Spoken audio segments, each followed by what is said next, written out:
ദൈവനാമത്തിൽ തനിമയിലേക്ക് എന്ന ഈ ചാനൽ വഴിയുള്ള നമ്മളുടെ കൂട്ടായ്മ നമ്മളെ ദൈവത്തോട് അധികം അടുപ്പിക്കുമാറാകട്ടെ എന്ന് പ്രാർത്ഥിക്കുന്നു.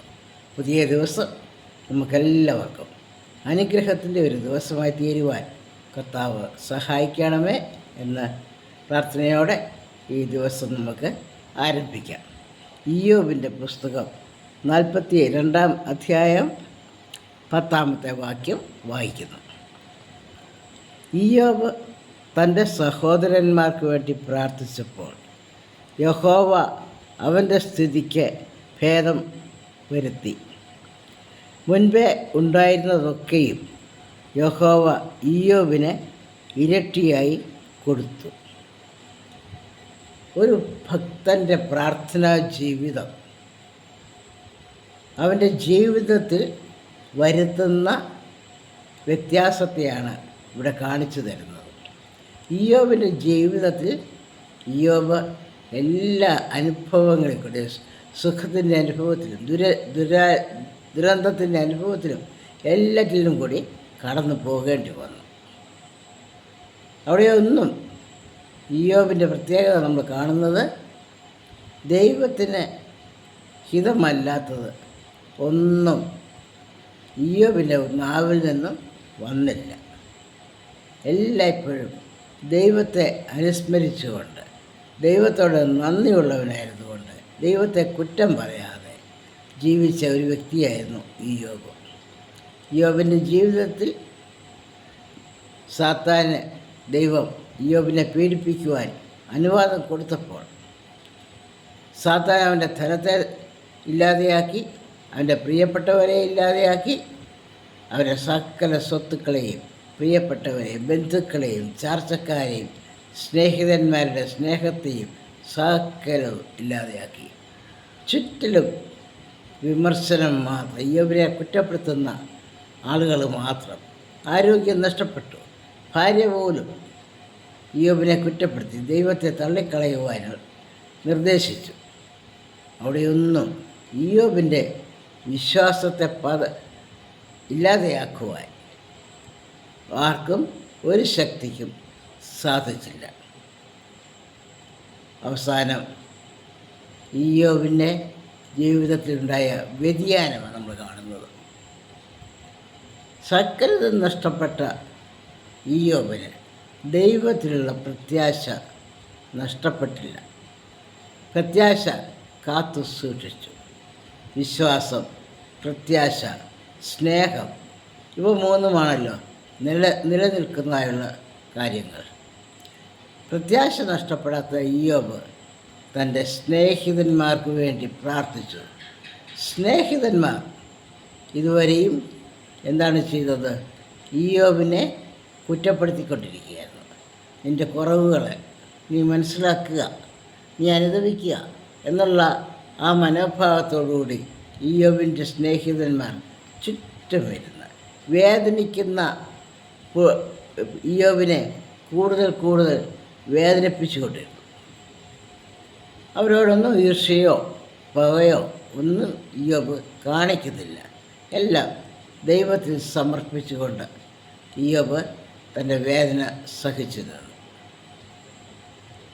ഇയ്യോബ് തൻ്റെ സ്നേഹിതന്മാർക്ക് വേണ്ടി പ്രാർത്ഥിക്കുന്ന ഒരു അനുഭവമാണ് ഇവിടെ കാണുന്നത്. സ്നേഹിതന്മാർക്ക് വേണ്ടി, തന്നെ ഉപദ്രവിക്കുന്നവർക്ക് വേണ്ടി, തന്നെ പീഡിപ്പിക്കുന്നവർക്ക് വേണ്ടി, തന്നെ വിമർശിക്കുന്നവർക്ക് വേണ്ടി പ്രാർത്ഥിച്ചപ്പോൾ എന്താണ് സംഭവിച്ചത് എന്നാണ് ഈ വാക്യത്തിൽ കാണുന്നത്. ഇയ്യോബ് തൻ്റെ സ്നേഹിതന്മാർക്ക് വേണ്ടി പ്രാർത്ഥിച്ചപ്പോൾ യഹോവ അവൻ്റെ സ്ഥിതിക്ക് ഭേദം വരുത്തി. നമ്മുടെ സ്ഥിതിക്ക് ഭേദം വരണമോ?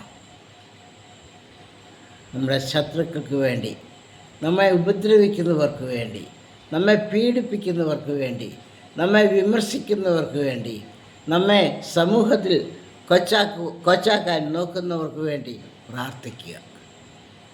പൗലോസ് അപ്പോസ്തലൻ പറയുന്നത് ദൈവ ശുശ്രൂഷകന്മാരുടെ ജീവിതശൈലി എങ്ങനെയായിരിക്കണം? മറ്റുള്ളവരെ തങ്ങളെക്കാൾ ശ്രേഷ്ഠരെന്ന് എണ്ണണം. ഫിലിപ്പിയർ 2-ാം അധ്യായത്തിൽ നമ്മൾ ഇങ്ങനെ വായിക്കുകയാണല്ലോ. മറ്റുള്ളവരെ ശ്രേഷ്ഠന്മാരെന്ന് കണ്ട് അവരുടെ ഉന്നമനത്തിനു വേണ്ടി ആത്മാർത്ഥമായി പ്രാർത്ഥിക്കുമ്പോൾ വ്യത്യാസം വരുന്നത് അവനവൻ്റെ ജീവിതത്തിൽ. ഇയ്യോബിൻ്റെ ജീവിതത്തിൽ ഭേദം വന്നത് തന്നെ ചുറ്റും ഇരുന്ന് വിമർശിച്ചു കൊണ്ടിരുന്ന സ്നേഹിതന്മാർക്ക് വേണ്ടി പ്രാർത്ഥിച്ചപ്പോഴാണ്. മറ്റുള്ളവരുടെ നമ്മളെ പഴിക്കുമ്പോൾ നാം സ്വയം സഹതാപത്തിന് കീഴടങ്ങാതെ തൻ്റെ പ്രാണനെ കൊടുത്ത് എൻ്റെ ജീവനെ വീണ്ടെടുത്ത കർത്താവ് എന്നോട് കൂടെ എന്നുള്ള ആത്മധൈര്യത്തോടു കൂടെ ദൈവത്തോട് പ്രാർത്ഥിക്കുമ്പോൾ ദൈവം നമ്മുടെ സ്ഥിതിക്കും ഭേദം വരുത്തും എന്നാണ് ഇയ്യോബിൻ്റെ ജീവിതം നമ്മളെ പഠിപ്പിക്കുന്നത്. നാം സമൂഹത്തിൽ നിന്ദിക്കപ്പെട്ടവരോ ത്യജിക്കപ്പെട്ടവരോ മറ്റുള്ളവരാൽ കുറ്റാരോപിതരോ എന്തുമായിക്കോട്ടെ, നമ്മെ പൂർണ്ണമായി അറിയുന്നൊരു ദൈവം നമ്മോട് കൂടെ. ആ ദൈവത്തെ ദുഃഖിപ്പിക്കാതെ ആ ദൈവത്തോട് ചേർന്ന് നമ്മുടെ ചുറ്റുമുള്ളവരുടെ രക്ഷയ്ക്ക് വേണ്ടി അവരുടെ ഉദ്ധാരണത്തിന് വേണ്ടി പ്രാർത്ഥിക്കുവാനും യുക്തിക്കുവാനും തുടങ്ങുമ്പോൾ നമ്മുടെ സ്ഥിതിക്ക് ഭേദം വരുത്തും. നമ്മുടെ സ്ഥിതി ഇങ്ങനെയായിപ്പോയല്ലോ എന്ന് ചിന്തിച്ച് വിലപിച്ചുകൊണ്ടിരിക്കുകയാണോ നാം? അതിനുള്ള മാർഗം ഇയ്യോബിൻ്റെ ജീവിതത്തിൽ നിന്നും നമുക്ക് പഠിക്കുവാനുള്ളത് ഇതാണ്.